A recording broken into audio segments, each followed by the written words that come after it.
हर इंसान के दिल में ये ख्वाहिश होती है कि वो किसी न किसी तरह ज़रूरतमंद लोगों की मदद करे, लेकिन अक्सर ये सवाल सामने आता है कि ये कैसे मुमकिन हो। वो भी तो मेरे जैसा बच्चा है, लेकिन पढ़ने के बजाय मजदूरी कर रहा है।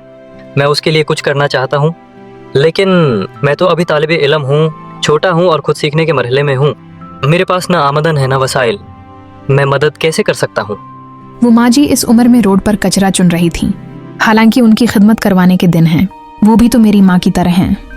काश मैं उनके लिए कुछ कर सकती, लेकिन मैं सारा दिन घर के कामों में मसरूफ़ रहती हूँ और जो थोड़ा बहुत पैसा होता है वो भी घर के खर्चों में ही लग जाता है। ऐसे में मैं उनके लिए क्या कर सकती हूँ? वो बाबा जी बहुत बुजुर्ग थे, मगर मजदूरी कर रहे थे। हालांकि उनकी उम्र नहीं रही ऐसे काम की। काश मैं उनके काम आ सकूं, मगर मैं दिन भर मेहनत करता हूँ, वक्त भी महदूद है। ऐसे हालात में मदद का वक्त कहाँ से लाऊं? हम आपकी मजबूरियों को समझते हैं, इसीलिए हम आपसे ये तवक्को नहीं रखते कि आप अपना कीमती वक्त निकालें या कोई बड़ी कुर्बानी दें।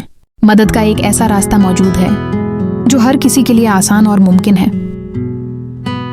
सिर्फ एक क्लिक, एक ख्वाब की ताबीर, एक क्लिक, एक उम्मीद।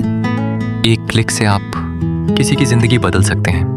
हमारे YouTube चैनल को सब्सक्राइब करें, Facebook पेज को लाइक करें, LinkedIn पर भी हमें फॉलो करें और हमारे इक़दामात को कमेंट और शेयर के जरिए आगे बढ़ाएं। ऐसा ताउन जिसमें ना वक्त खर्च होता है ना पैसे। हर क्लिक एक ताउन है, बस एक क्लिक और आप भी इस खैर के सफ़र में शामिल हो जाएंगे।